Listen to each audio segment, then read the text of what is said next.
He's the former president and publisher of the Sun Herald, and now he's on the radio.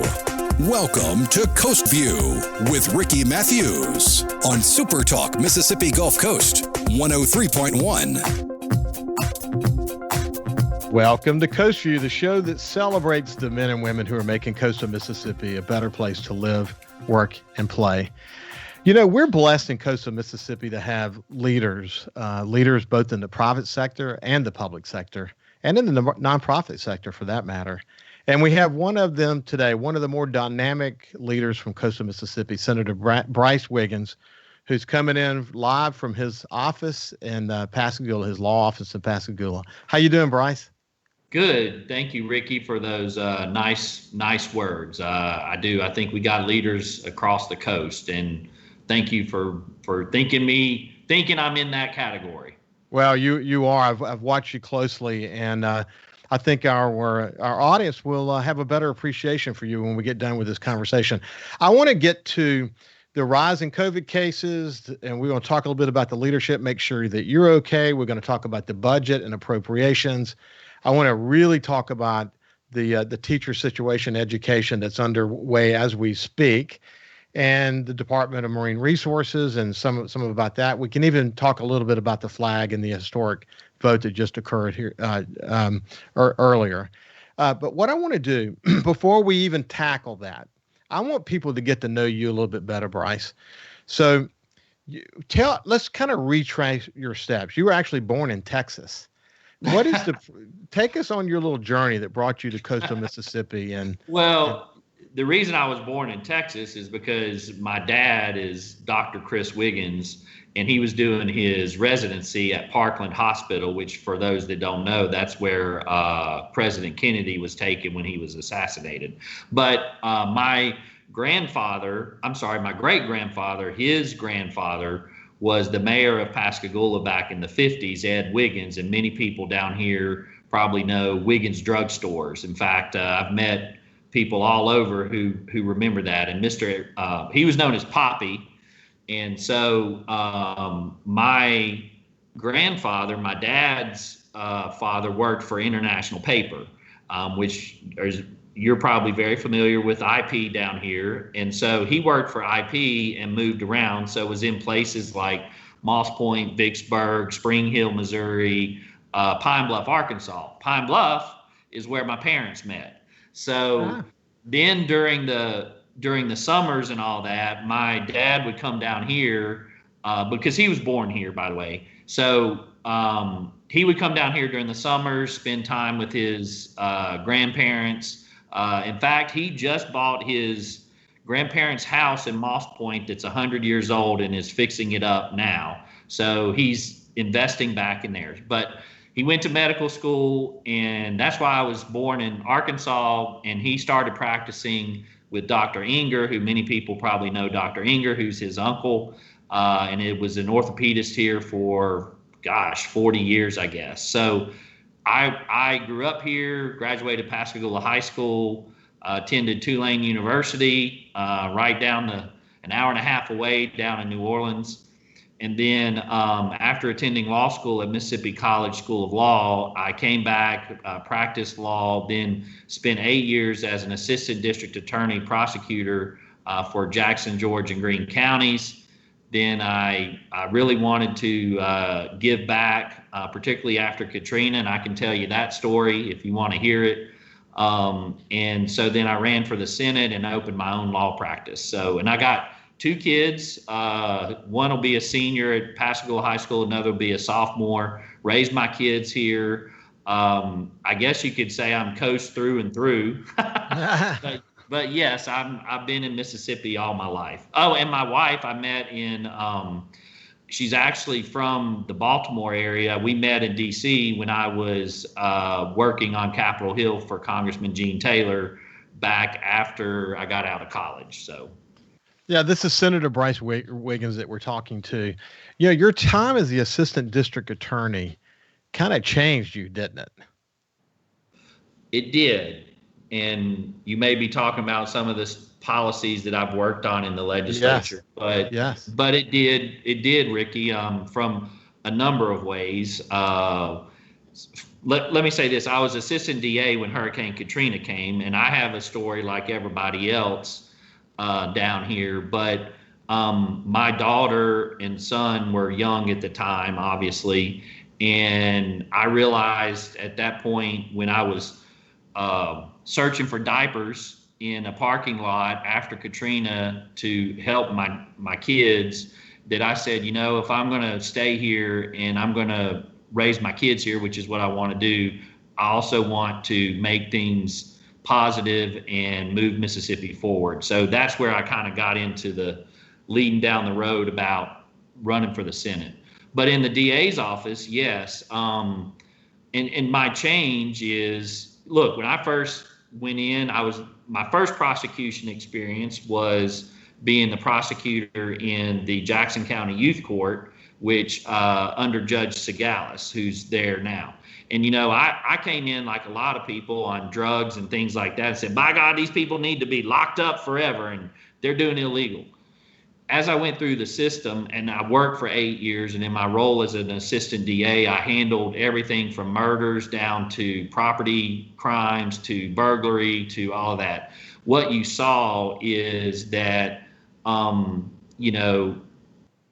by the way, I'm not being soft on crime. What I'm saying is that the system that we had was not, in essence, working. It was money was being spent. People were coming out of jail that had not been rehabilitated. You realize that honestly, people had drug problems. And I've said this publicly for all my years. 85% of the cases that I had on my docket, and I averaged at any one time around 300 to 350 cases, they were all connected to drugs in some way. And so locking them up at that point and just saying, you're going to stay in jail for however many years, that was not fixing the problem. And if people do know me, I try to address those things. So back to your question, when I got into the legislature, I've been working on reforms of our system to try to be better for the taxpayers, to be family friendly. And what I mean by this is that it doesn't matter who it is. I've sat in a courtroom. I've put people in prison. Those prisoners have families. The victims their lives have been changed.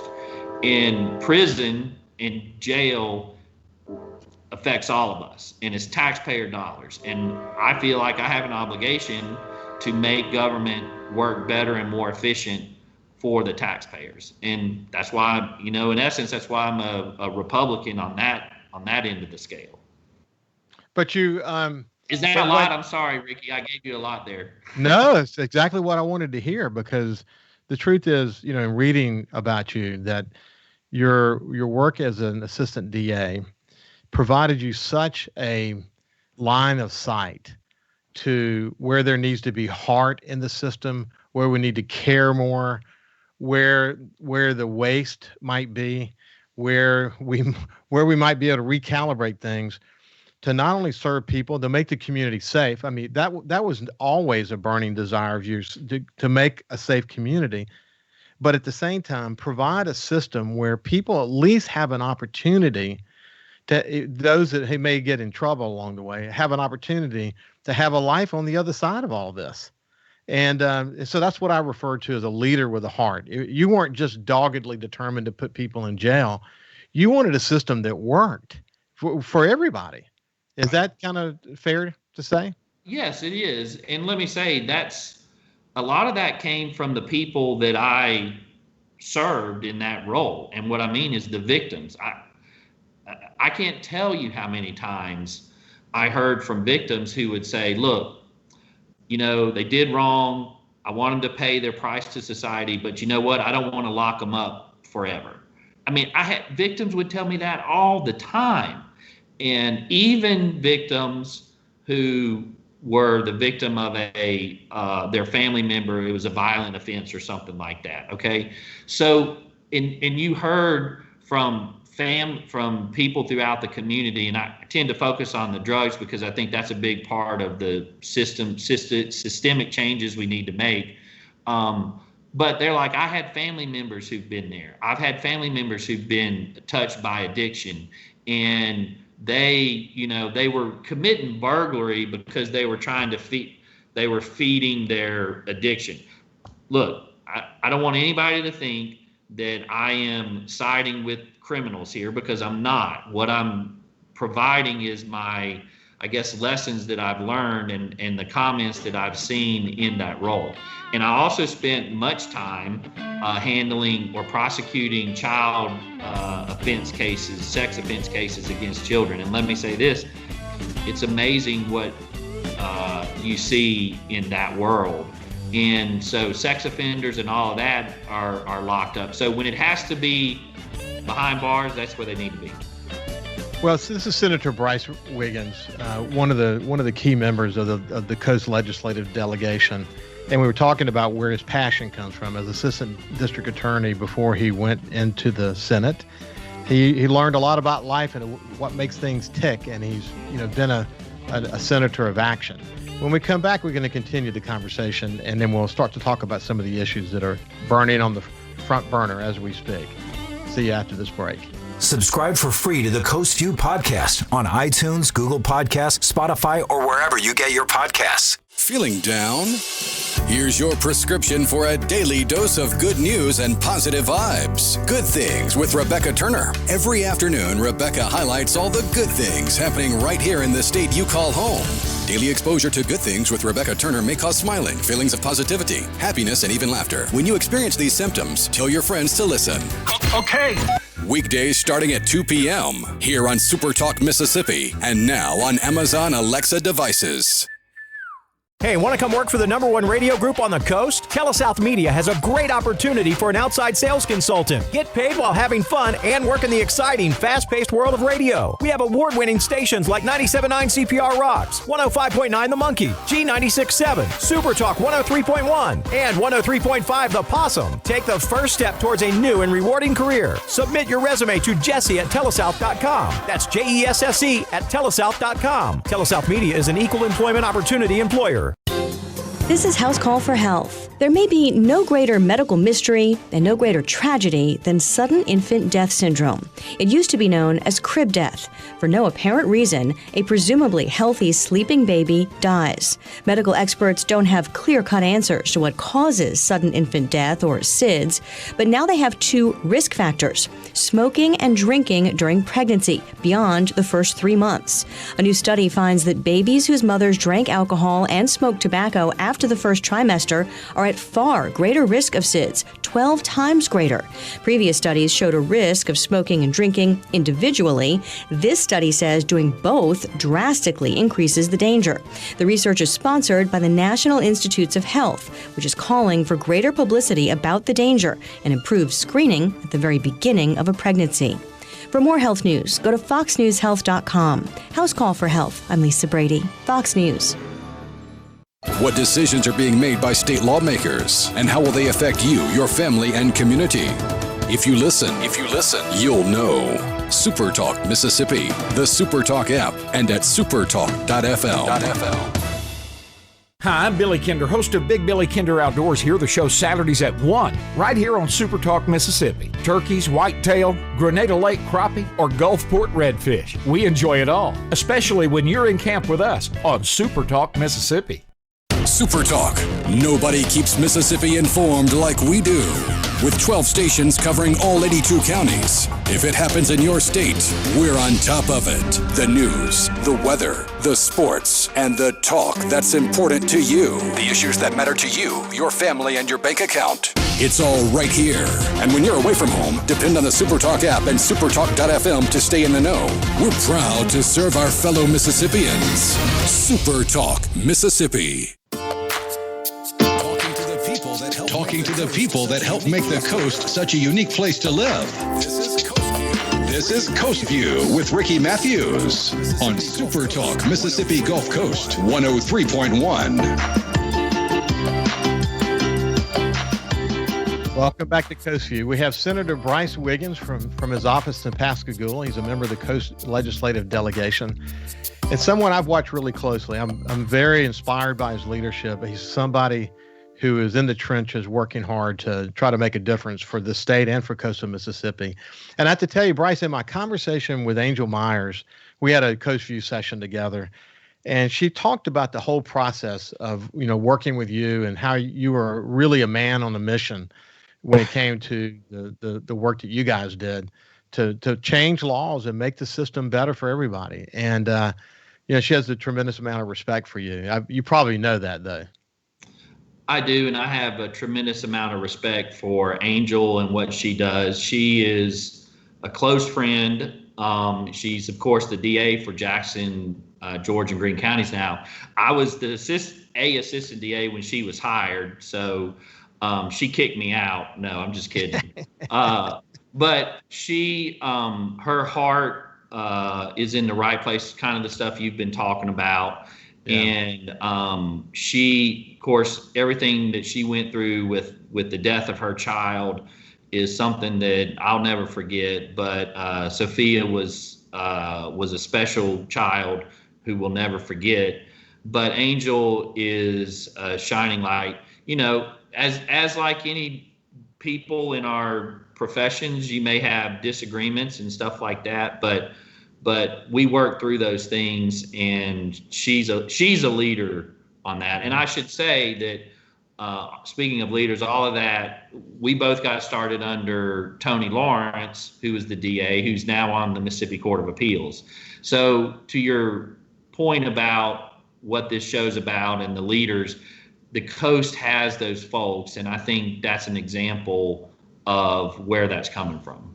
Yeah, I had the real pleasure early in my career at the Sun Herald. I lived in a neighborhood near her family, and Angel was literally a babysitter for my kids at one point.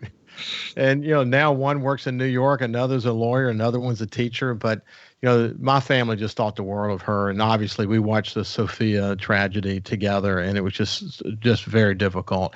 But what Angel's done, she's taken that pain that she went through and redirected it in a way that I think is going to make a real difference. I mean, the work that she's doing in the community together around that brutal. I think that's so important, and I know we want to talk about a little bit. I certainly have not had the pain that she's had, but I think that is so important because people are coming to their public life for a reason, not just because they're in it for political gain or whatever you want to call it. And that, I would certainly say, Angel's doing it because of who she is and what she's been through, and she brings that perspective to her job. So Brice, tell me about your family. Well, I have, like I said earlier, I have a daughter who's a sophomore, Grace, and my son Landon, who will be a senior. Grace will be a sophomore, and my wife Heather. It's the four of us, and I couldn't do what I do without them. And, they're just, they're great. So when I'm working on the things that I work on, it is about really creating a state that I would be proud to have them be a part of, and where I want them to live. And yes. I know we're going to talk about the flag. I'm happy to do that. But if you go and you look at comments, particularly from people like my colleague, Senator Josh Harkins, a lot of that came down to a place that they can be proud for their children. In his case, he made this public. He said, for me, it comes down to being able to look across the table at my children. And that's what we have and what I want my kids to realize, that we are in this to make our state, better for them so that they can be here and be proud to be Mississippians. So we have just a few minutes left in this particular segment, but tell me your Katrina experience. Well, it does relate with them. Of course, I was in the DA's office, and at the time, Grace was 2 months old, and Landon, I guess, was 3. Look, when you're in that stage, you expect to be able to provide for your family. You expect to, in some cases you're the man of the house and all that. Katrina came and wiped out everything, wiped out my parents' house, wiped out my house, the bottom floor. We ended up in sharing a house with my parents in Gaucher with the dogs and the cats and the animals and all of that. But prior to that, I found myself digging through an 18-wheeler to find diapers for Grace, which I never thought I would do. And that was in the parking lot of the Resurrection School. And to think that that's where you would be is something that I never imagined. And so, that's when I said, and look, and I don't blame anybody. A lot of people were reassessing and like, do I need to move somewhere? Do I go? What do I do? And I said, excuse me, if I'm going to live here, I want to make this place where my kids will be proud of, that they can, thrive in this state. And so Katrina was really the catalyst that said, okay, you've thought about this, and that allowed me to jump off and run for the Senate. And so it really does come back to my kids and my wife on that. Yeah, so interesting. So many people have similar stories. I mean, we think of our lives in terms of pre-Katrina and post-Katrina. My family and I, we stayed in our house on Back Bay, had 10-foot waves hitting our house. 9 of 11 houses in my family were destroyed. And, there were these defining moments for me too, where I said, man, we got to figure out how to turn this corner. And then you say, man, we're going to help rebuild this community. Haley kept saying something. Haley Barb kept saying, what will our kids and our kids' kids say of us? He said that often. And I never forgot it. Will they say they got it, or will we have messed up this opportunity the way he chose to look at it that we had in front of us, in the rebuilding effort? That's right. So what were you going to say? Well, I was going to say, I didn't look, Grace spent her first 6 months in a pack and play because all our photos from when they were babies and when Landon was born were destroyed. Everybody has a story. But your child spending their first 6 months in a pack and play is not what you expected. But yes, like Governor Barber said, how are you going to take this and make it better for them? And I do think, Ricky, I think we have done that as a whole on the coast. We can get better. We can do better things. But we shouldn't lose sight of that, because that is a driving factor for many of us.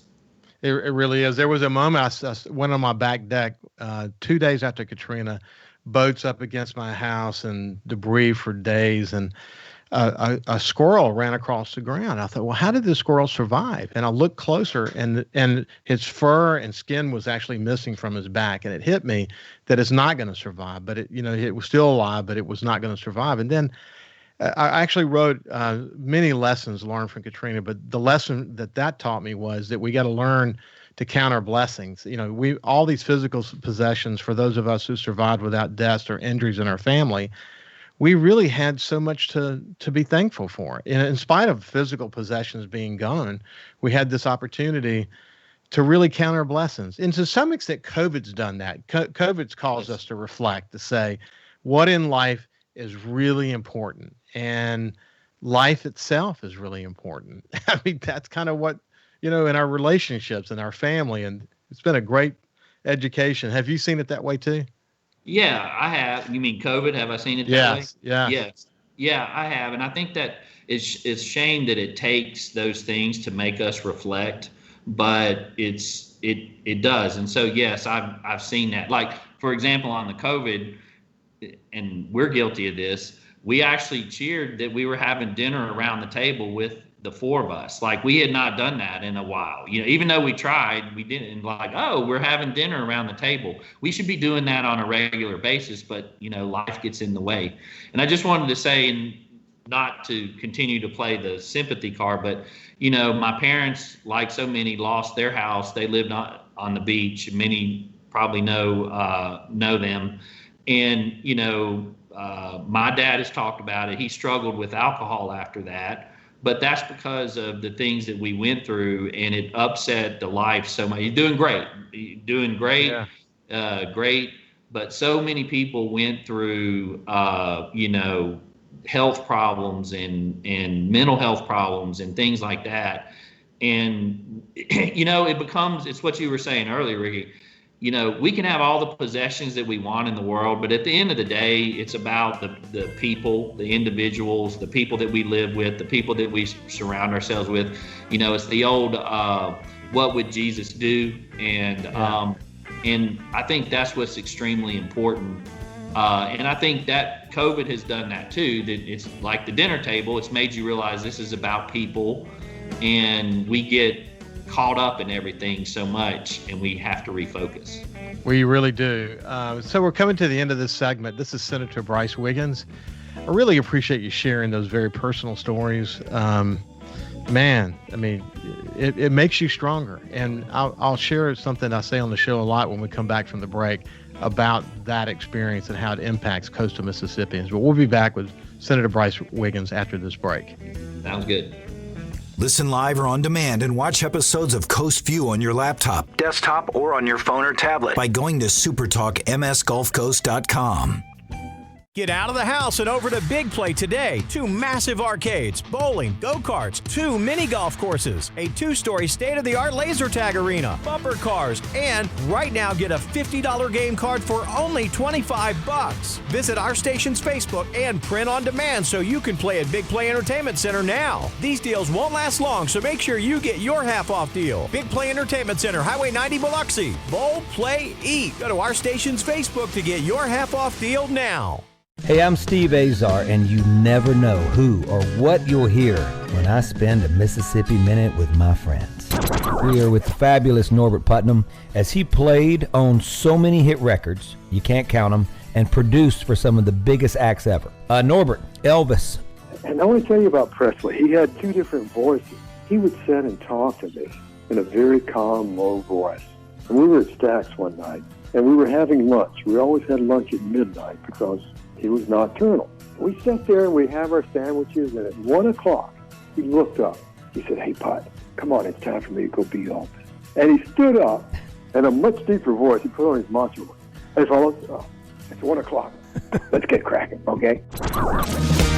In a Mississippi Minute. Be sure to check out In a Mississippi Minute with me, Steve Azar, right here on SuperTalk Mississippi, Amazon Alexa, and now on iTunes, Google Play, and Stitcher. We know that we're asking Americans to do a lot right now.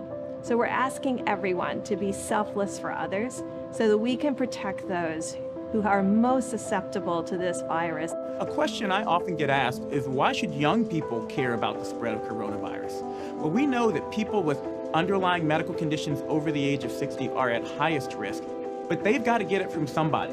Social distancing is really physical separation of people. It's what we refer to when we ask people to stay at least 6 feet apart. Not going to bars, not going to restaurants, not going to theaters where there are a lot of people. It all just means physical separation so that you have a space between you and others who might actually be infected or infect you. We all have a role to play in preventing person-to-person spread of this disease, which can be deadly for vulnerable groups. For more information on how you can social distance, please go to coronavirus.gov. What would happen if I had to pick up the phone to call 911 for one of my family members or one of my neighbors? What would I do if no one was on the other end to respond? What if there was no 911? You can be a part of the solution. Anybody can be a firefighter. Male, female, younger, older. We have school teachers. We have leaders in business. Is me, you, anyone that wants to be. There is no typical firefighter. Whether you're a Rebel, a Bulldog, a Golden Eagle, or just a sports fan, SuperTalk Mississippi has got a podcast for you.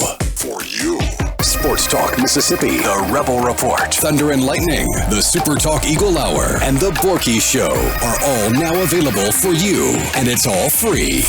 Get them all on demand at supertalk.fm and on your smartphone. Just search for SuperTalk on iTunes, Google Play, or anywhere you listen to podcasts. Hey, want to come work for the #1 radio group on the coast? TeleSouth Media has a great opportunity for an outside sales consultant. Get paid while having fun and work in the exciting, fast-paced world of radio. We have award-winning stations like 97.9 CPR Rocks, 105.9 The Monkey, G96.7, SuperTalk 103.1, and 103.5 The Possum. Take the first step towards a new and rewarding career. Submit your resume to Jesse@telesouth.com. That's JESSE@telesouth.com. TeleSouth Media is an equal employment opportunity employer. He's the former president and publisher of the Sun Herald, and now he's on the radio. Welcome to Coast View with Ricky Matthews on SuperTalk Mississippi Gulf Coast 103.1. Welcome back to Coast View. We have Senator Brice Wiggins with us, one of the leaders of our coastal delegation, somebody, as I mentioned, I have a lot of respect for. And in the last segment, we talked about Katrina and then to some extent COVID, how it changes us. And one of the things I say a lot, Brice, on the air is that we coastal Mississippians, because of our experience, because of our adversity we've had to overcome, we actually have the ability to overcome adversity, essentially the ability to be resilient. In our DNA. It's just who we are. It's true, isn't it? 100% agree with you. And it helps us deal with difficult situations. We're just wired. We've seen what bad looks like. And we're really working hard not to see that again, essentially. I agree. And when you've been through Katrina, and look, the generation before me, certainly through Camille, when you've been through BP, when you've been through all of that, it's, in a way, it toughens you up, I guess. It does. And it's, as I guess it was Governor Barber said, we hitch up our britches and get to work, and that's who we are. He said it many times. So let's get to this. What I want to do to start out with, set the stage for the budget, like where we were in April, why we were able to make ends meet in 2020. We looked at about a 3 to 5% cut in the 2021 budget. And there's, the teacher pay raises got hung up in there. And there's also this issue about some more funding around education. But let's set the stage first. What did you guys face, and why wasn't it as bad as we thought it was going to be because of COVID for closing out 2020? Yeah. So first, the information I'm talking to you about, I'm coming at it from being vice chairman of the Senate Appropriations Committee. And we have John Reed on the House side, who's the appropriations chair from Gaucher. So the trend, and understand a lot of this is trends, the numbers were looking good. The revenue was looking good going into this year. Okay. And that, 2 to 3% growth. We'd filled up the rainy day fund. We were looking at doing, putting money in the places that could really do a lot.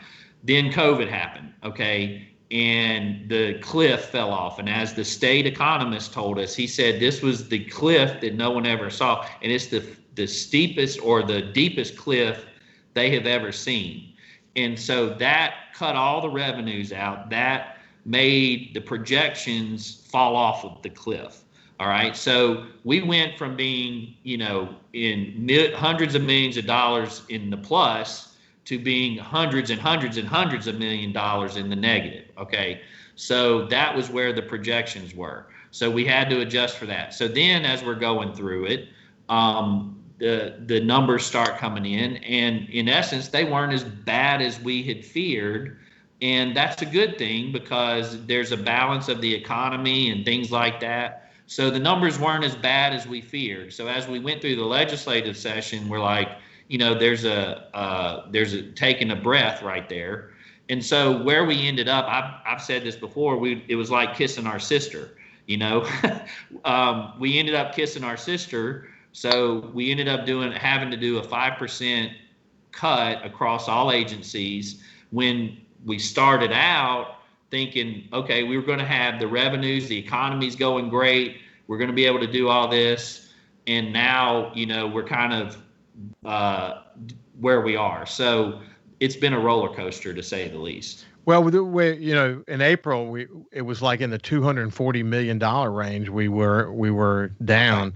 If May would have been that way, and then, of course, June, the good news is just restarting the economy, we began to recover pretty quickly. Now, we haven't recovered per se, but it certainly helped significantly as it related to the projections.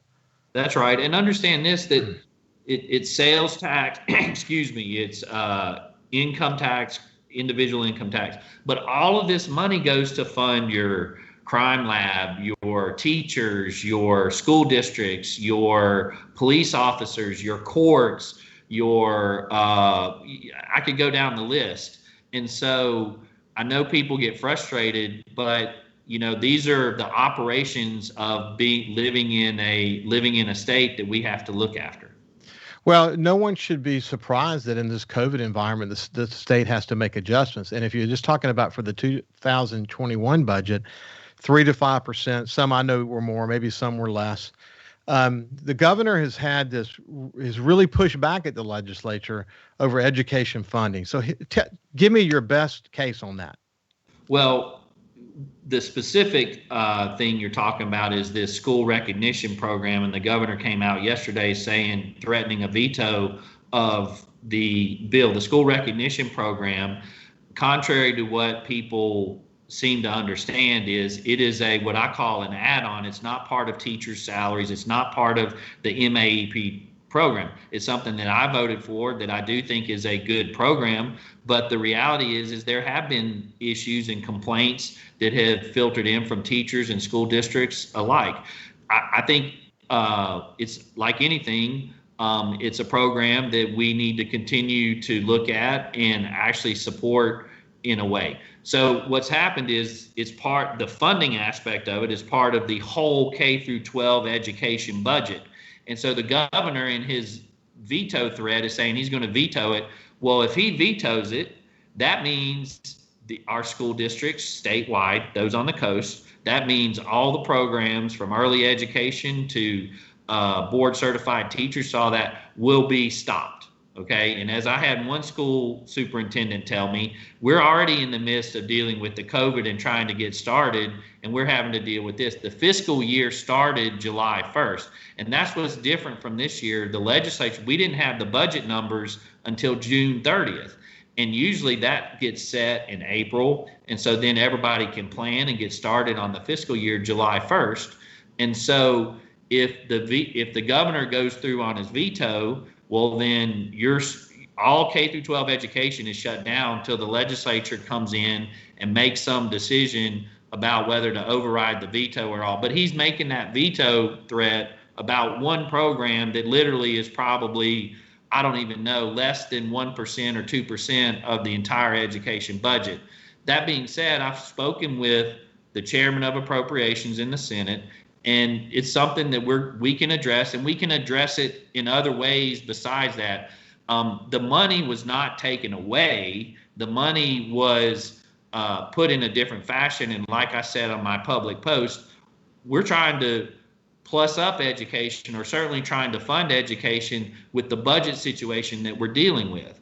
And so this can be addressed in other ways without having to, go through what I call that extreme measure. But that being said, that's the governor's prerogative. He can do that.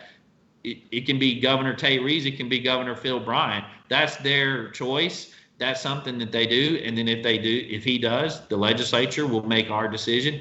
That's actually, Ricky, called democracy and republicanism.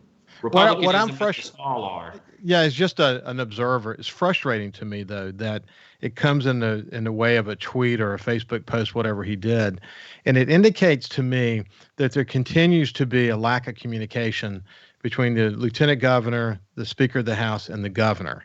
I've just seen lots of evidence of that. I don't know what it's going to take for them to get on the same wavelength, but something that small in this gigantic budget should not have been this huge surprise that caused the whole bill to get vetoed. One thing I've learned in 8 years being in the legislature is usually when you see that stuff, there's more layers to the onion, is what's going on. Yeah. Hey, we're getting close to being out of time, but why don't you? We don't have time to talk about the DMR. This is issues about that too will be resolved. These are hiccups along the way. We'll get there. I was, and on the flag, as you know, I was all in. I often said on my show that how can we be in this place where we've got this symbol flying over this state that's offensive to so many people? How can we be here? I understand the history and all of that, but why can't we have had this resolved? And I really congratulate the legislature for coming together, Democrats and Republicans under a Republican-led legislature to finally close this chapter in our history. What do you want to say about that? There's not enough time for me to sum up everything that happened. I think you've hit the nail on the head on the top level.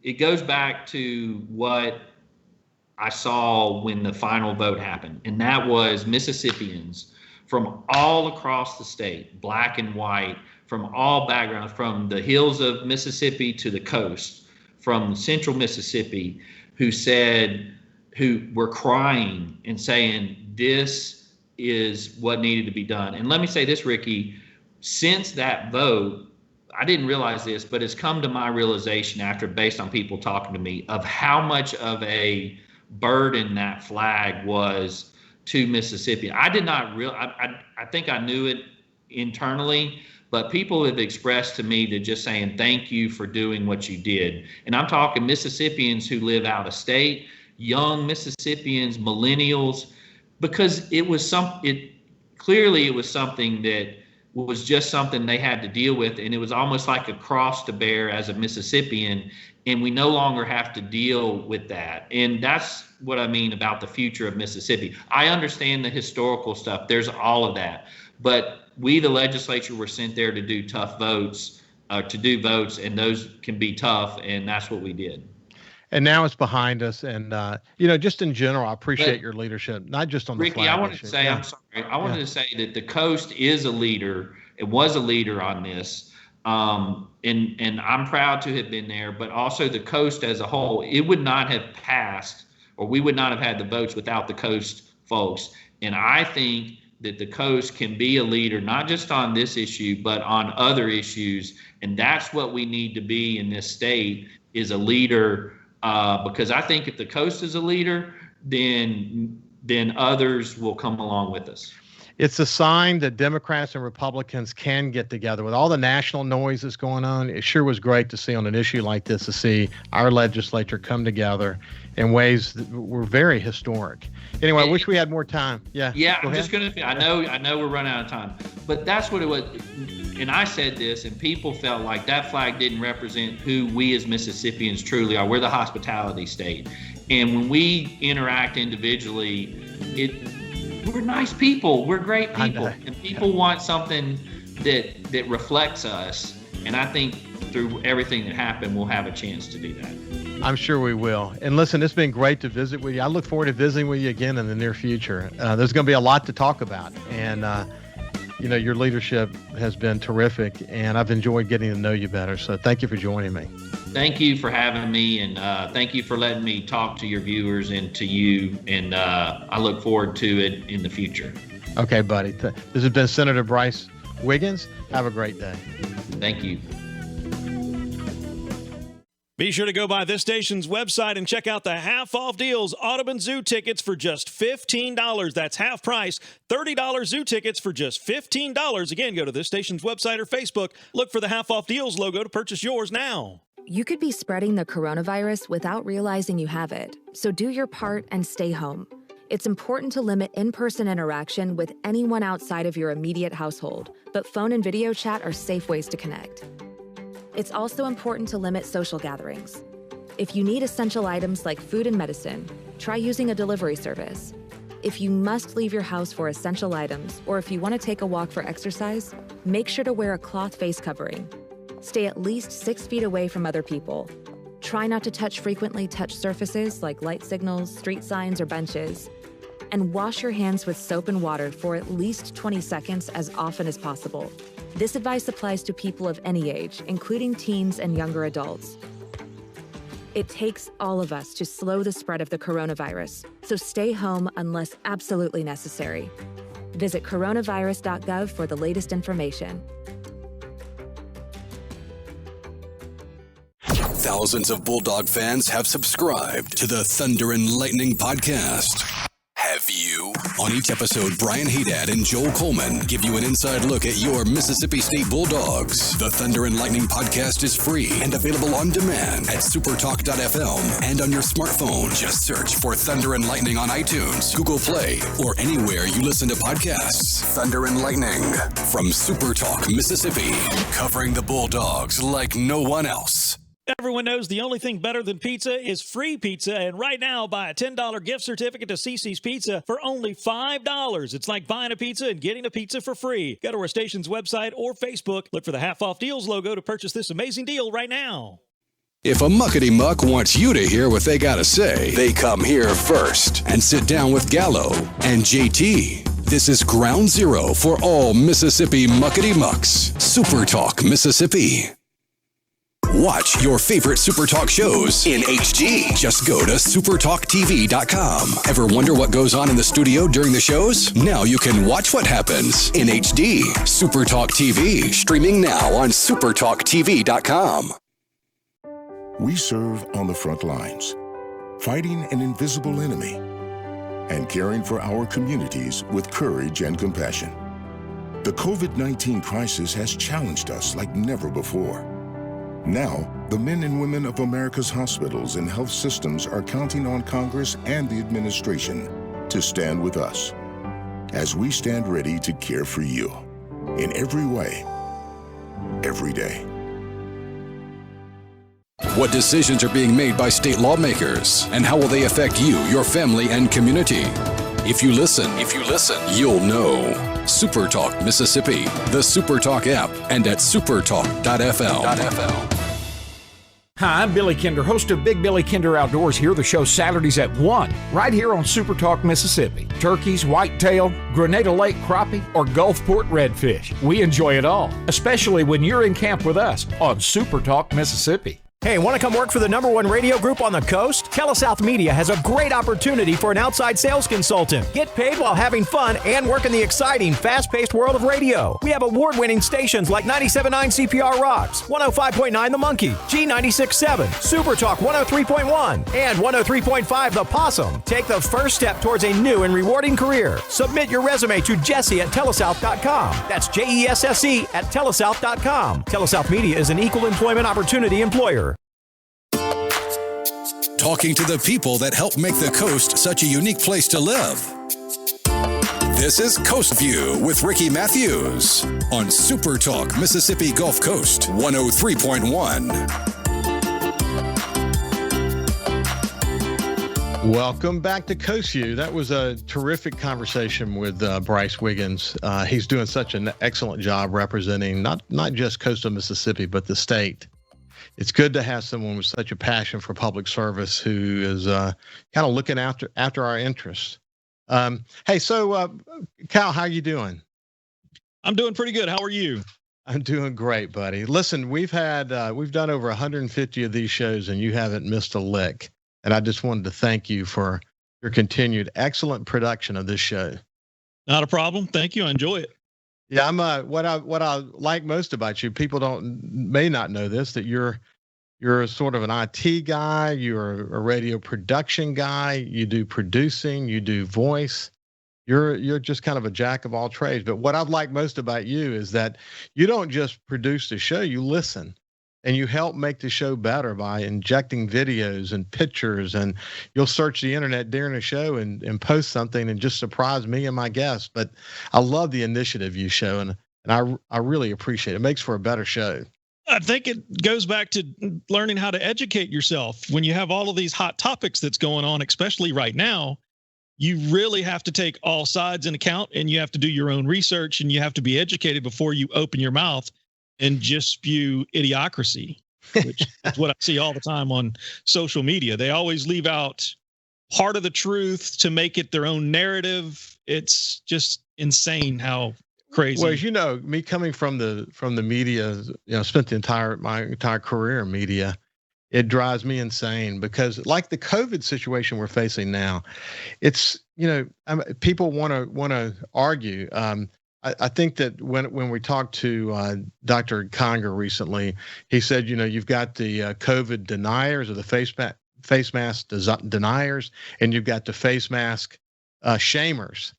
And the fact that we've got a situation where politics has enabled something like a face mask that can help people stay safe is pretty amazing, isn't it? Well, the funny thing about the face mask deniers and the ones that are shaming people, these are the same people that get up and go hunting at 4 a.m. and cover their face with some kind of face mask because it's cold or it's camouflage or it's orange. So I don't see what their problem is, except the fact that somebody else is telling them to put a face mask on. I know. It's a look, headline from just a day or two ago. A grim July, U.S. sees 250,000 new coronavirus cases. And as you saw from Dr. Dobbs and Dr. Byers, Dr. Dobbs, the state health officer, and Dr. Byers, the state epidemiologist, I mean, they're concerned. I mean, they talk about we've got to stop the foolish behavior. We have over 100 coronavirus cases in South Mississippi just in the last couple of days, and 44 new deaths. And here's the part that really gets my attention.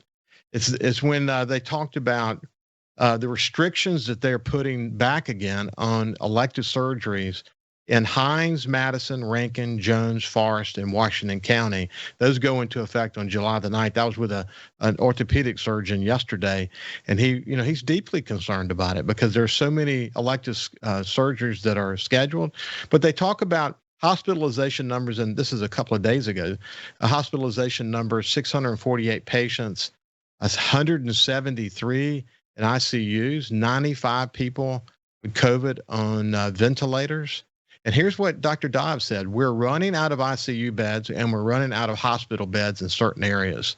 People aren't getting the care they need. It's happening now. This is not a future statement. The most drastic increases in 18 to 29-year-olds, and the health officials ultimately added that they continue to move up the age ladder, leading to an increase in hospitalizations for the most elderly population. So what's happening is young people are out, doing things. They're getting it, then they're bringing it home to their families. Yeah, what was the headline yesterday? 468 hospitalizations. Yeah. So it's again people being careless and a little laissez-faire with it and thinking, oh, it's not going to hurt me. And they get caught up in the national percentage of less than 1% or 1%, blah, blah, blah. But the deal is when it affects someone that has some kind of underlying condition, it's going to hurt them much worse than it's going to hurt your average 22-year-old. In the short time we have left, there was a study, or actually a ranking done by Johns Hopkins University, and they said, okay, if look at a state as a country and a country as a country. So look at this: Arizona was number 1 in the world, Florida number 2, South Carolina number 3, Bahrain number 5, then Louisiana, Qatar, Oman, Alabama, Nevada, Mississippi, and these are the number of cases. See, the way they say it is the cases per million residents. So, look at the southern states are just getting, after that's Texas, Georgia, Panama, Tennessee, California, Arkansas. I mean, we have, I think the South and the Sun Belt has been hammered. Arizona, as you can see, with 3.3 thousand cases per 1,000. Talked to a friend of mine in South Carolina today. They're required to wear face masks when they're in public. I think we're headed toward that. If you just do the math, the exponential increase, one person infects 3 or 4 people, then they infect 3 or 4 people. It's not good. I think people really need to start paying attention. Yeah, I think we're going to hit that mask recommendation requirement here soon. We got about 25 seconds left, but all that we're seeing up in the central part of Mississippi, I think we're going to see that in Harrison County in the next week if we keep going at the rate we're going. I hope people will pay attention. Thank you so much and have a great day.